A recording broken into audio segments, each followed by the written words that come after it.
Hi guys, my name is Morgan Clark and I'm going to be doing my presentation on Garry Winogrand. I just like this photograph because he's just chilling in a telephone booth, which is something that we don't see every day anymore. And this quote, he says, "I photographed to find out what something will look like photographed." And I like this quote because Garry Winogrand was known for all of his random pictures. He just loved taking pictures, and he took pictures of anything and everything, and he just went through rolls and rolls and rolls of film. So I think that this is the perfect quote that describes him. Garry Winogrand was born on January 14th, 1928, and he was born in New York City, which living in the city gave him a lot of inspiration that would later be used in his photographs, his street photographs. He went to a community college at the City College of New York, where he did most of his studies and work on realistic portraiture. But he found himself more interested in real-life photography, so he pursued photojournalism at Columbia. He worked for almost 20 years as a freelance photojournalist with Sports Illustrated, Fortune, and many others. And this is where his street photography career really started. His first exhibition was featured in MoMA, and it was to show the struggles of American life. Minor White was also another person featured in the same exhibition. He taught photography at the Institute of Design, the Illinois Institute of Technology, and the University of Texas. He used a 35mm Leica camera. This camera was small and allowed him to take as many pictures on the go as he wanted to. It didn't need a lot of time. He didn't have to do a lot of setting up, so this was perfect for his on-the-go street photography. He had pictures in different exhibits, famous exhibits, such as Edward Steichen's Family of Man and the New Documents. He published his first book, The Animals, which were all taken at the Bronx Zoo and Coney Island Aquarium. I read this quote on Photo Eye Bookstore's website about the animals, and it says, "In it, Winogrand leaves the streets of the city for the caged aisles of the real urban jungle, the zoo, where he captures some of the more humiliating and strange moments in the lives of God's creatures." He also published Women Are Beautiful, and then he published Public Relations and Stock Photographs, but Animals and Women Are Beautiful are some of his more popular, more famous. He was really the person that started street photography and showed what that meant.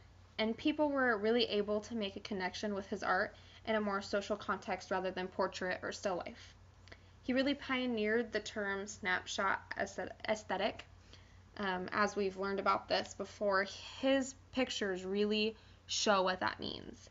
People could look at his pictures and feel like he was telling the truth. They were honest photographs. He didn't set anything up. It was just him walking down different cities, which mostly was New York, but some and other places too, like Los Angeles. And the pictures of simply what he saw. He didn't set things up and he didn't stage them. They were just people on the street. And people felt like those were very truthful. There was not a whole lot of debate on if his pictures were unoriginal. Unfortunately, he died in 1984 at the age of 56 from bladder cancer. When he died, he left behind approximately 250 images that nobody had ever seen. He never published any of them. And that's what I was talking about with the quote.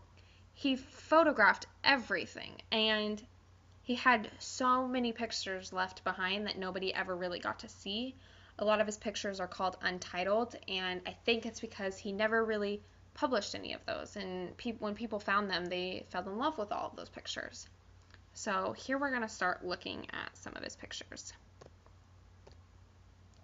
This first picture is from his Coney Island pictures. It's just a mom and her son. And this picture is called El Morocco, and this is one of his most famous pictures. El Morocco was one of the hottest nightclubs in New York in the 1950s, and I love this picture. The woman's face is just really genuine. And this picture is in New York. He has a couple of these pictures with the monkeys, and nobody really knows the story behind the monkeys. And this picture was the cover picture of his The Animals book. This is some of his pictures from that book. This is from the Bronx Zoo. And this is also, I assume, from the aquarium, the Coney Island Aquarium, but it could also be from the zoo as well. Again, it says untitled, so we don't really know anything behind this picture other than the beluga whale behind the window.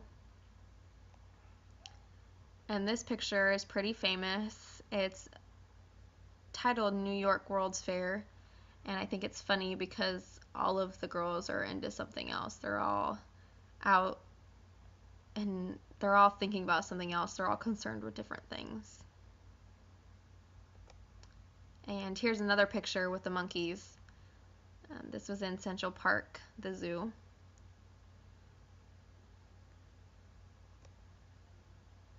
This is John F. Kennedy's airport. This isn't John F. Kennedy, but it's the airport named after him in New York.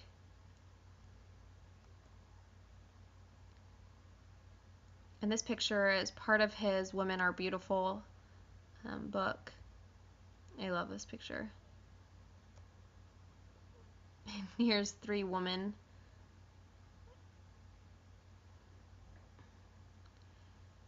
I think this picture is interesting because, again, Garry Winogrand never set up his pictures in any way, and you see this wheelchair off to the side, and the girls seem to be kind of avoiding him, but Garry Winogrand never intentionally meant for this to happen in this picture. It was just he just snapshotted this picture.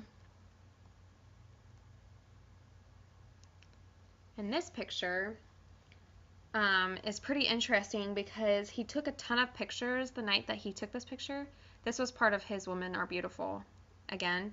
And he took a ton of pictures, but most of them weren't actually published in Women Are Beautiful, but he actually published them in his public relations. And this picture is pretty interesting because half of these girls completely know he is there taking the picture, and these 2 girls have no idea he's there. And if you look closely, you can see him in the reflection right here. I think that's pretty cool. Here's another picture of the just woman. And his pictures were straight up street photography. Some of them were a little blurry, as you can tell in this picture. And I don't know the full story, but there is a woman or a man laying in the ground over here. So Garry Winogrand really started street photography. He was the pioneer of it. He allowed for people to accept that this was art, and people felt that they could look at his pictures and feel like he was telling the truth. The snapshot aesthetic came from him. He was the person that really showed what that meant, and that you could make a beautiful picture just by everyday life. And he simply just loved taking pictures, and I think that the fact that he had such a passion for photography allowed for his pictures to be so beautiful. So thank you for listening.